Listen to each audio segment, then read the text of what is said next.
Like that label? Well, Patrick will be really proud of that because that was his design.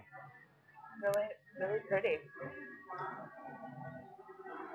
So, a little different nose, even than the Bono. Yeah, kind of almost like oranges and. Yep. So my red wine only drinkers, I'm telling you, you're missing it. Oh, that finish was really nice. So who are these red wine only drinkers? Well, what's interesting is they come in the bar, and maybe they'll look on the menu and they'll go, no, I just want red wine. I mean, and they really are insistent. And oftentimes what I do is I make them try something like this, and they snub their nose up to it, mainly because to most people, they think about, white Zinfandel, which is a very sweet version of it. This is completely different, bone dry, as you can tell, bone dry, and very refreshing. And often what they'll do is they'll put their nose up to it, but you know what? They'll taste it and they'll go, wow, I kind of like that. And I try to get them to cross over that bridge, that one step.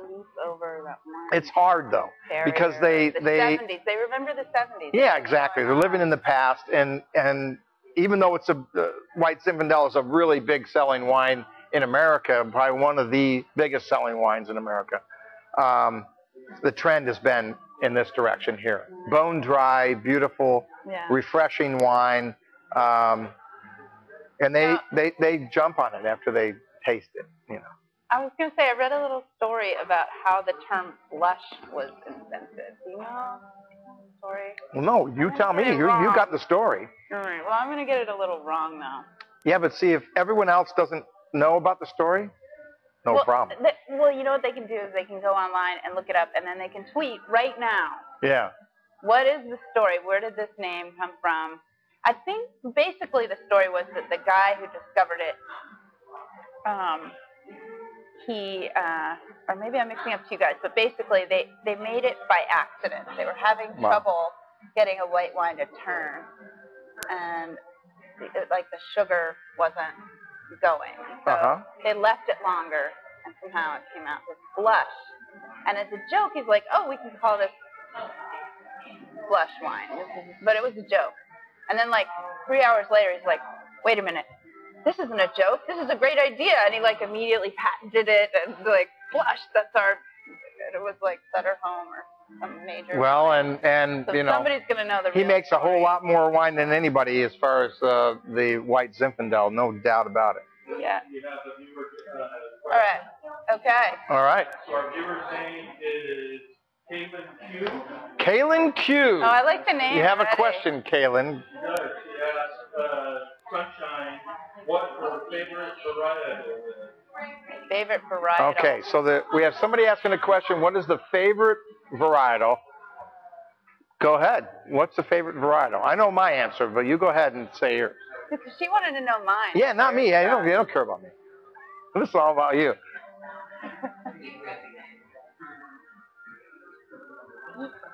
But what if I say one thing and then later I'm like, no, but it was. See, it's hard to say my favorite. Well, you were having that ribeye. You had a ribeye last night. I had a Cabernet Sauvignon with that, which I think was the right choice. Although the actual bottle, we ordered them by the glass.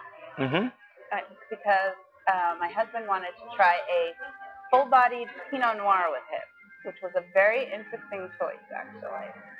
With the steak. With the. You could get away with that. You could get away with it. It was too light for me. I mean, I'm just tempted to say Cabernet Sauvignon, but that's kind of boring. Right? It's a boring answer. Well, people ask. I get that question all the time. Oh, you do? Oh, I get it. I get it all the time. And my answer. And you have to say, are you talking about California? Because that's obviously a very different. Yeah. But I go toward the food side. So my answer typically to that question is it depends on what I'm eating. Yeah. Last night we had Pinot Noir with that crab, and it was outstanding. Oh yeah. It was awesome. It was really nice, and the salmon, it worked very well with the salmon. I'm not sure if a cab would have been the right thing. It might have been a little too much for that. Yeah, it would have overpowered it. Right, and so my take on any of those types of questions, what's my favorite varietal? You have a better answer than than I do. Well, no, it's not. It's not that it's better. It's just that I have The answer, I have but I so wanted much. to be nice to her. I mean, it's so kind of. What was her name? Colleen. Kaylin Q. No, that was a great. It's a great question. Thank you for asking. No, it's a great question because people ask that all the And I guess I time. would ask her what is her favorite varietal. Yeah, tell us. That? Tell us what your favorite Does she have is. a favorite?